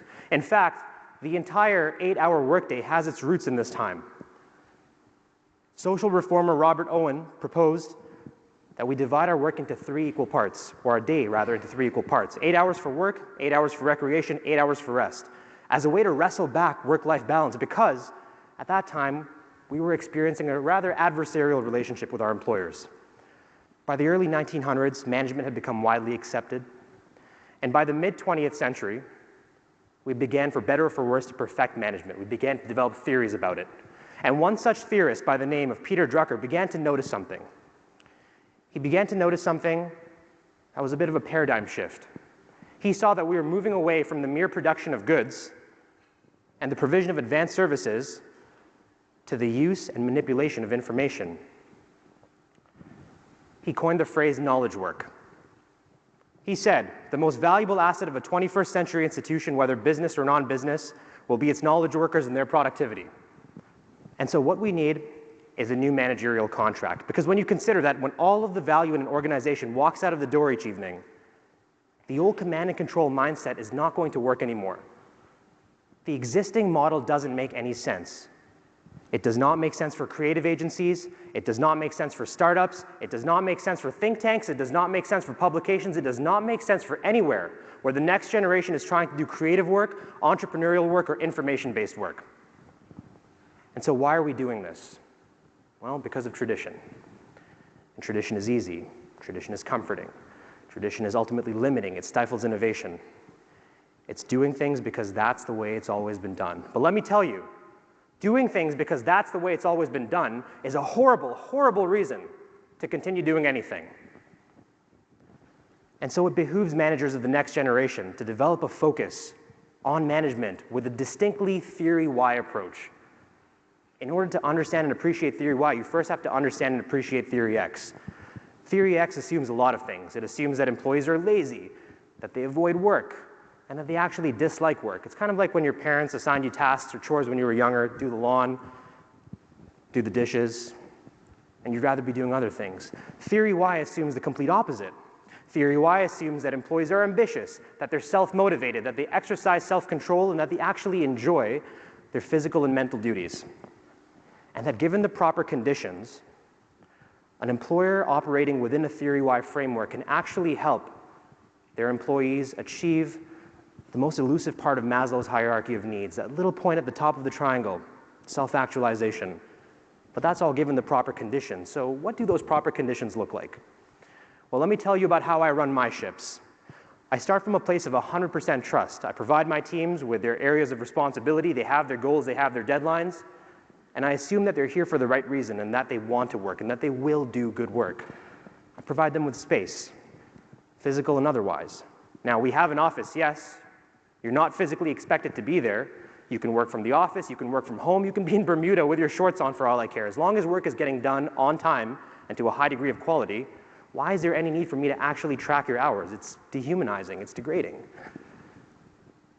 And I believe in co-creation. I believe in building things together. I simply am not going to assign you something and expect you to do it, let alone do a good job. I'd rather invest you emotionally in the process of producing whatever it is that we're producing. And then I believe in leadership. This is something I've resisted for a long time. But my teams have told me time and again, Hamza, we need somebody to be there who's a steward, who's going to guide us, who's going to provide us with insulation from the more harsh realities of the organization and the industry, frankly. And I believe in culture. I believe that people want to show up to a workplace that doesn't feel like a workplace, that feels more like a community, where they can be among friends, where they can bring their whole selves to work, something I've really learned and appreciated with my time at Ryerson SA. And I believe that we should create a workplace that is conducive to doing excellent work. And when all of these proper conditions are met, what happens? We do work that we're proud of. We're more creative. We discover meaning and fulfillment. We strike work-life blend, and I would hope that we ultimately achieve happiness. I'm optimistic about the next generation because not only can we break the cycle, I believe we will break the cycle of doing things the way they've always been done. And it's going to come from understanding a fundamental difference between outcomes and outputs. And this quote in particular reminds me of this. It underscores this idea so well. Antoine de Saint-Exupéry said, if you want to build a ship, don't drum up people to collect wood and don't assign them tasks and work, but rather teach them to long for the endless immensity of the sea. A focus on outcomes versus mere outputs. Now, I managed my first creative team at the age of 21, and this was a particularly challenging team to manage. It was comprised of student staff, and anyone who's managed student staff knows what a Herculean chore it is to get them to part with their time, energy, and attention. They've got so much going on in their lives. The rigors of academia, the trials and tribulations of being a student, family, friends, co-curricular activities, other job opportunities. And if you're not careful about intentionally engaging them, what you get is diminished capacity. And so by design, I had to become the laissez-faire, hands-off manager that I am today. Without any formal training or education, or blueprint for that matter, I deferred to the closest blueprint available to me at the time. The teachings of a man named Sean Carter. Some of you might know him as Jay-Z. I've listened to all of his music. I've read interviews. I've watched interviews. I've read books by him, about him. And I've always been in such awe of the way he's built up Rock Nation, one of the most successful labels of our time. He's a leader who manages other leaders. He manages the likes of Kanye West, Rihanna, J. Cole, the list goes on. And he does so with a distinct focus on individuals. He doesn't just see the sum, he sees individuals. He sees a team of artists. People who are unique, have their own ambitions, who want to succeed on their own terms. And he nourishes that, and he creates an environment that has all of the aforementioned conditions. Like Jay, I work with people who want to make classic albums. I work with people who want to win Grammys. I work with people who want to move the needle forward and push boundaries. I work with people who are genuinely animated by their work. I suppose you could say I started the game on hard mode. One of the first people that I ever had to manage was significantly older than I was, more skilled, and more wise. And naturally, I was intimidated. I was 21 at the time. I could barely manage myself. How was I going to manage this person? And so I managed him the best way that I knew how. I didn't. I told him, you're an adult, and you're perfectly capable of managing yourself. All I can really do is manage your workflow and your priorities. And if you're down with that, we can do some amazing things together.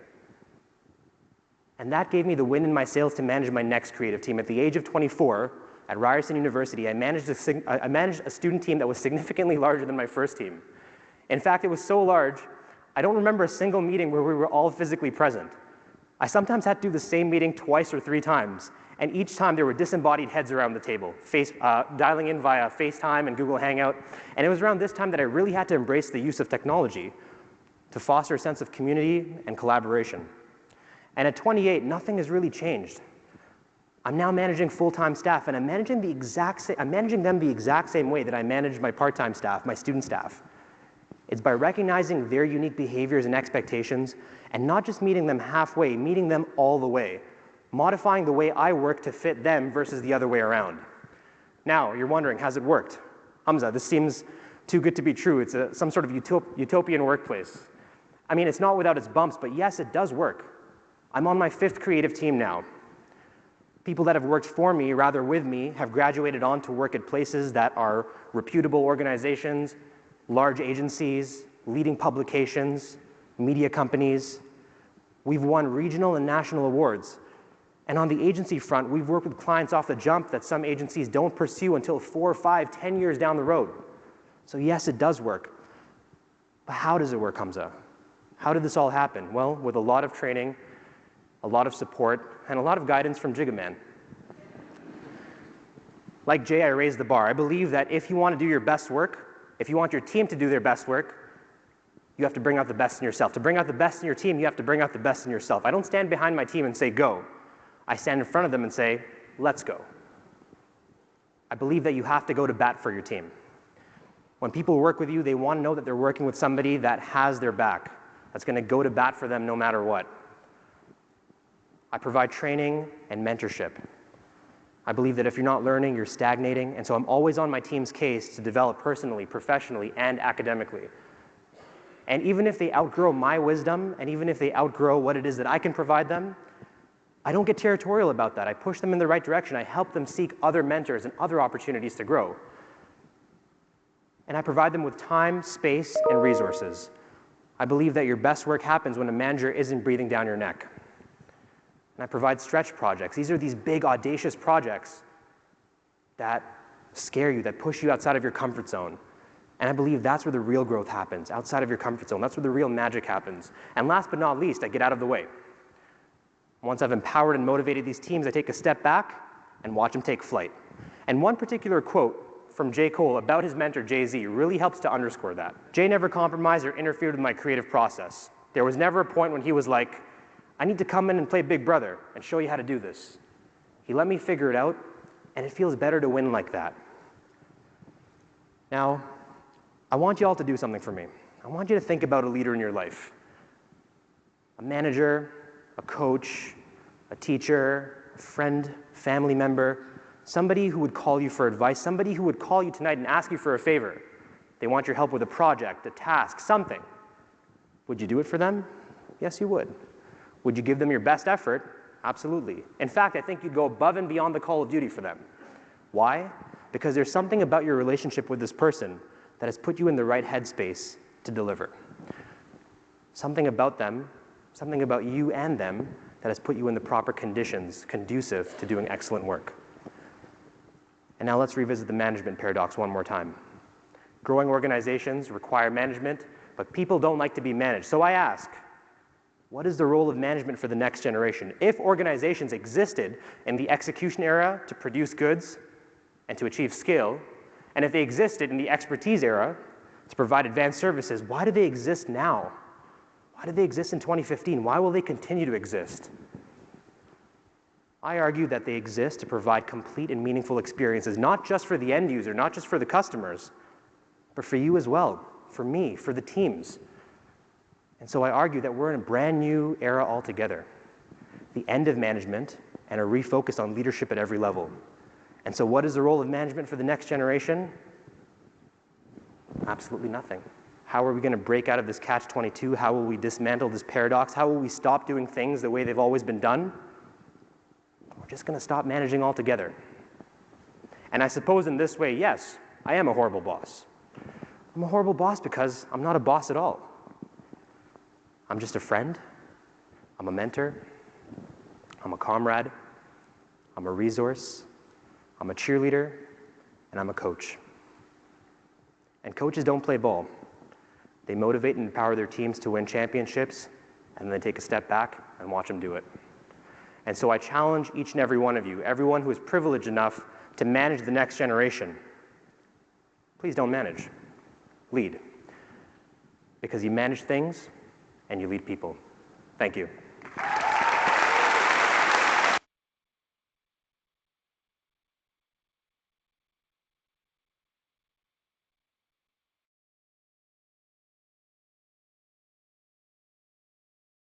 Okay.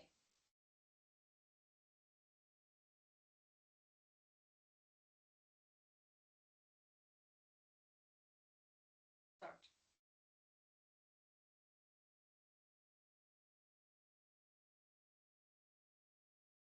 I'm sorry, but am I the only one who can't hear you? Yes, no sound, teacher. Really? Okay.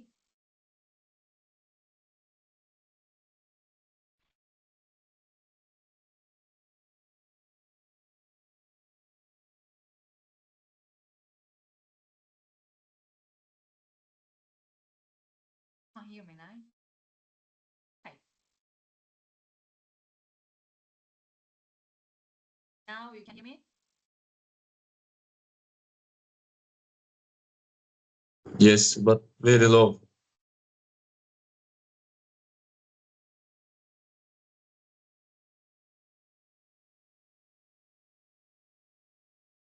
Can you hear me now?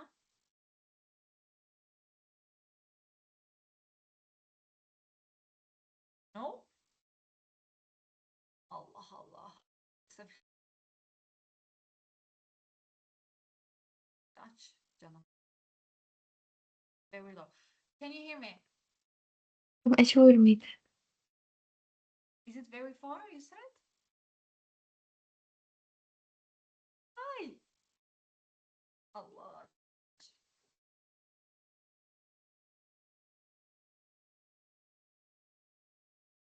You can't hear me, right?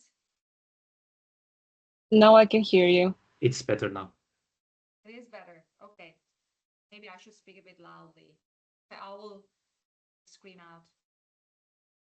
Okay, let's go back. Who wants to start? I can talk. Go ahead, Ali.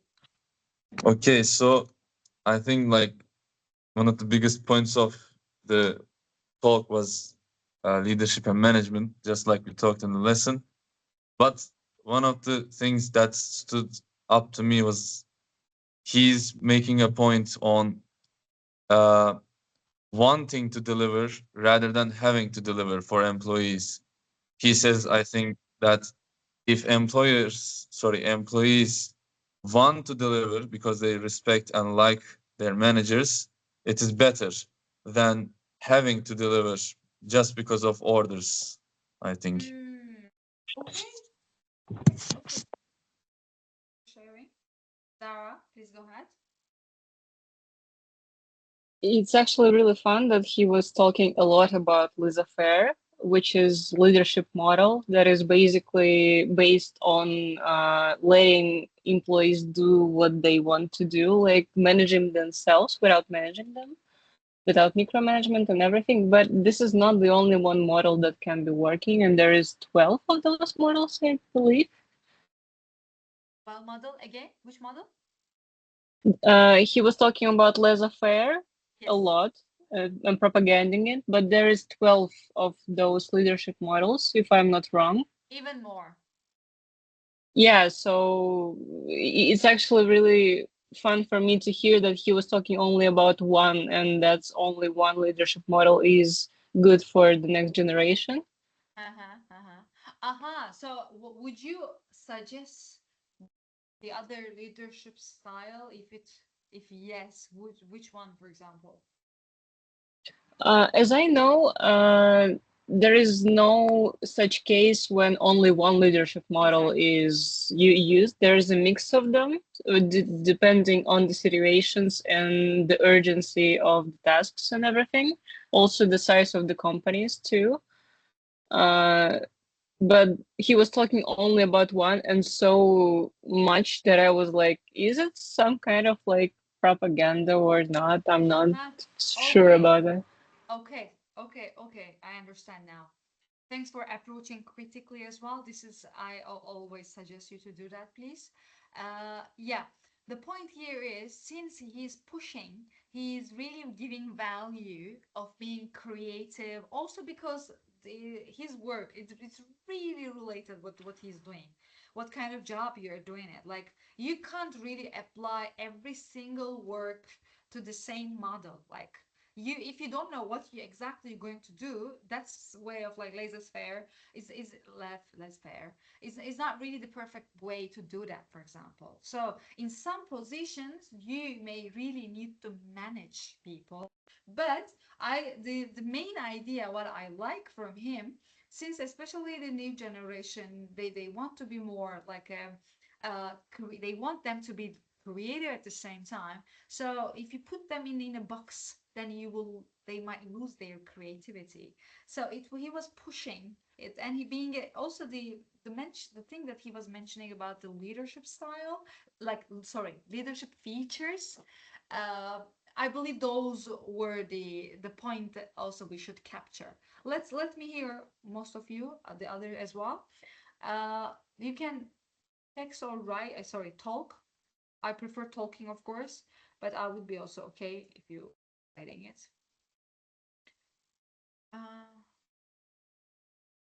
So, Omid, conforming, manage. Yes, hocam. I mean, like you said, like take notes of like bullet points, and I just took those. Like I Those were the I things that I like it. understood I from like what it. you I said. like the way you do. Could you please explain? Okay, so like the conforming was exactly what you said, like the fact that most managers want to put you in a box and manage every single thing that you do. But we are sentient beings. We're not machines. We're not the thing that tell us like print that and we print it. We are the things that you tell us like make me a poster and we can design it and print it. So I understand that. I understood that. I kind of agree with my classmate of saying that we should have management, and I agree with him that we should change the kind of management because, for example, someone like me, I'm horrible. If someone tells me like do something, I'm gonna push it back. I'm gonna procrastinate, and I'm gonna be like, I'll do it eventually, sometimes later.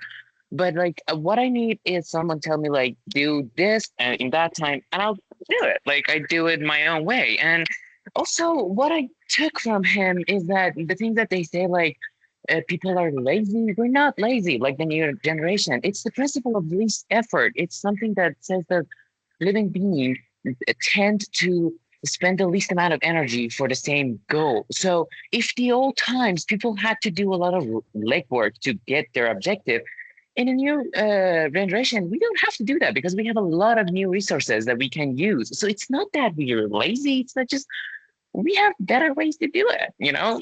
And yeah. I think somebody forget. Okay. Omit. But actually, if you, I think you capture, he was giving an example from McGregor Douglas, sorry, a theory of X and Y. Because theory Y, X say, assuming that they are lazy, but theory Y says differently. Instead of being lazy, actually theory Y says they are employees are passionate, they are willing to do it, they're hardworking. So he wasn't really, I think you captured that part, right? He wasn't really saying like employers are lazy actually. Yeah, no, I know. I'm saying like that was his point that like Okay, okay. people that was Yes. I was saying it in what? Like in huh? I don't know. I was saying it from him. Ah, I forgot the Okay, word. Sorry. okay. Yeah, it's okay. What about bird's eye? You have written here. Oh, I wrote that because I was thinking of like when he said the managers should get out of the way of the employees. I was thinking of it more of a that like you fly over them, not as like a helicopter manager or something, but like as a person that can see the end point and can guide.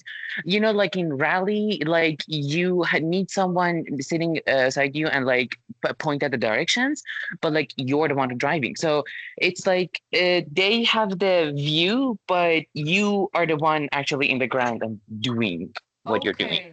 Okay. Yes. Yes. Good. Okay. Nice keywords.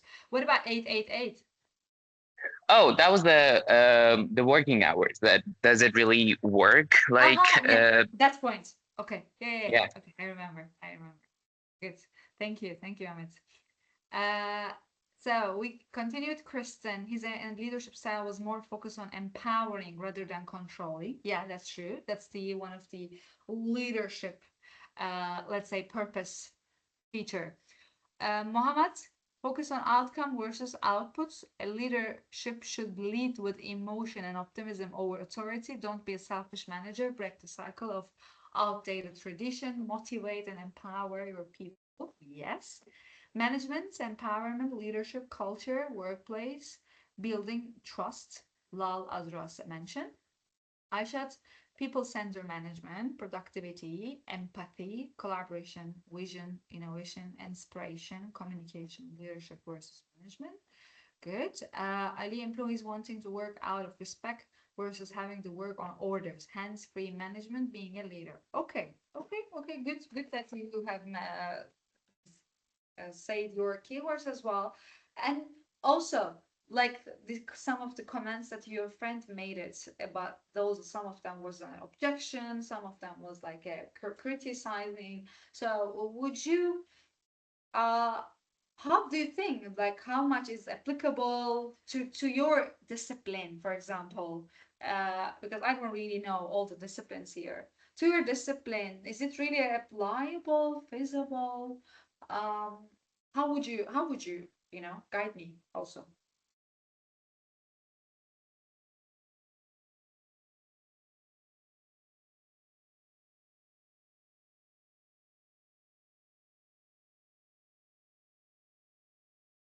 No comments? Is it on? Yeah. I Ahmed. agreed with most of what he said on managing or leading, especially in creative fields, because you can never know like how a creative project will evolve, and it's always tricky to be demanding on like results, basically. So it's a good way to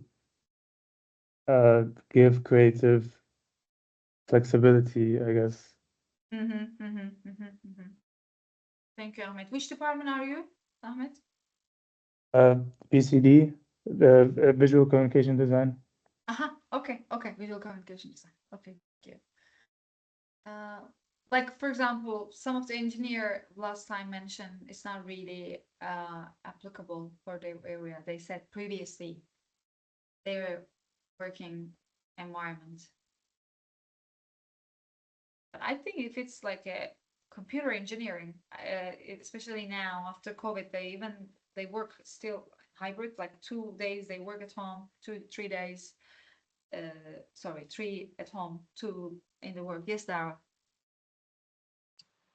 I actually wanted to ask a question. I read a few articles about nowadays job market, and I noticed that there is some kind of reverse situation right now in the market, as I heard. I'm not sure about that, and I wanted to ask your opinion on that.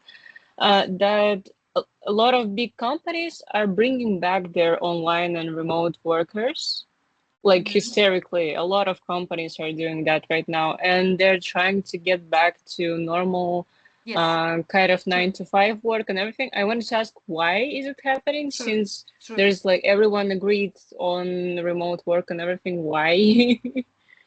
True, Dara. Okay, I cannot say like every job area job market do the same, but what at least I know, like let's say from a more like a business way, there are like for engineer, let's say not all engineer, like AI, at least like computer engineering, software engineering. I like people who work for the bank again as a more like a technician and engineer. Depends on the job, okay. But those I know they still work like a 2 or 3 days at home, and the half of them they go to the office. But for example, previously those software even they were fully at home, but they also even become transport. They want them to come to the office as well. For some other job, yes, some I know from around also people they started to go like full time to work. The reason why people actually the reason is more like not maybe, but if they realize also the research tells us staying fully at home it's not really good for our well-being because you started to be more like you become more individualist, like the attachment, the synergy you don't really feel committed. That's really affecting your emotion. They realize in the working area in order to be a teamwork we need to engage more, okay. So that was one of the reason why the companies started to do that. So yeah, to be more engaged. Oh, it makes sense. Thank you so much. Now I understand why. Okay, guys, I don't want to start because now I will start a new sort of topic. I don't want to start a topic now that late. So I will stop here. If you have any question to me, by the way, don't go. Did you receive an email about Coursera from university? Yes, I did. Good. Very good. So you know your duty. You are going to do through this one, okay? You don't create your own account. You need to go just enroll it, and then you need to complete through that one, university one, okay? Can I ask Oh, about that's Coursera? what?